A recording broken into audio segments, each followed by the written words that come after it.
হ্যাঁ। রাধে রাধে বন্ধুরা, জয় ঠাকুর বাড়ির জয়, জয় ঠাকুর বাড়ির সকল ভক্তবৃন্দের জয়। তো বন্ধুরা দেখতে পাচ্ছ আজকে হচ্ছে মহাশিবরাত্রি, শিব পূজার দিন। তো বাবার অভিষেক হচ্ছে।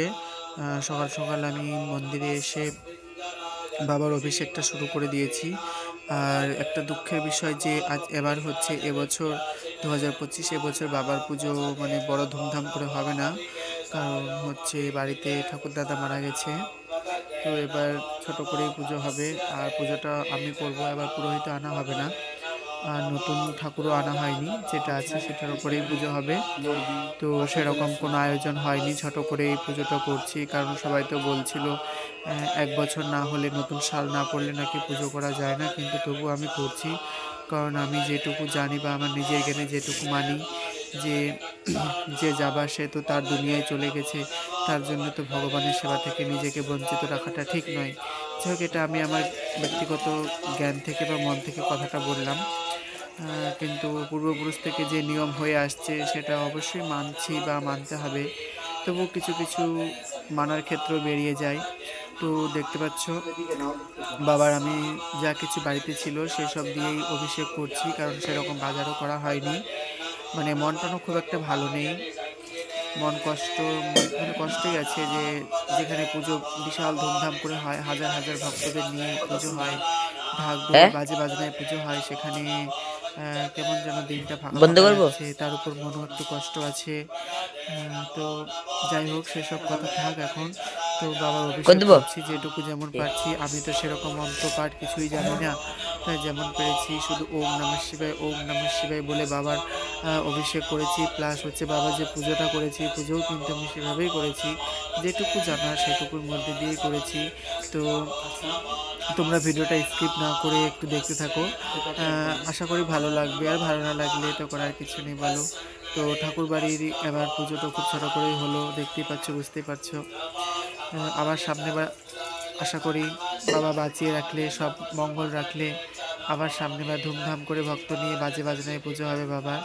তো এখানে অভিষেক আমার কমপ্লিট হয়ে গেল, এবার একদম সন্ধ্যায় দেখা হবে পুজোতে। তো পুজোটাও আমি করছি, কোনো ভুল ত্রুটি দেখলে অবশ্যই বলবে, কিন্তু হচ্ছে আপনারা যেভাবে ক্যামেরাটা তো ক্ষমা করে দিও, কারণ আমি আলাদা একদমই লাগছে। ছোট আর নিজের মনে নিজের জ্ঞান থেকেই করছি। তার উপর মনও খুব একটা ভালো নেই, মনে দুঃখ কষ্ট নিয়েই পুজোটা বন্ধ আমি করে দেবো। সারলাম। তো যাক, বাবা সবাইকে ভালো রাখুক, জয় ঠাকুর বাড়ির জয়, দেখতে থাকো। আর এখানে ঢাক চলে এসে, তো মা ঢাককে বরণ করছে, দেখছে এবার ফাঁকা ফাঁকা, কোনো ভক্ত নেই। তবু কিছু কিছু ভক্ত এসেছিল পরে, যারা জল ঢালতে এসেছিল, অনেকজনই জল ঢেলে গেছে, রাত 9টা 10টা অবধি জল ঢালা হয়েছে, কিন্তু পূজার পর, পূজার সন্ধ্যাতেই করেছিলাম। পূজার সময় অল্প কজন ছিল, পূজার পরে পরে কিছু এসেছিল, তো সেগুলো আর তুলিনি, ভালো ছিল না, শরীরটা ভালো লাগছিল না। তো যাই হোক, তোমরা দেখো মা ঢাকটাকে বরণ করে নিল, শুধু ঢাকটাই রেখেছি, আর এখন আমি পূজা করছি। তো সবাই দেখতে থাকো বন্ধুরা। ঠাকুর বাড়ির সব মা, এই যে দেখো ছোট্ট করে আয়োজন, মন থেকেই করছি, সব কিছু নিজের থেকে করছি। রাখ ওখানটা। তো দেখতে থাকো বন্ধুরা, রাধে রাধে সবাই, আর ভালো থাকো, স্কিপ করো না, দেখতে থাকো ভিডিওটা, আশা করি ভালো লাগবে।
কোনটা নিয়ে?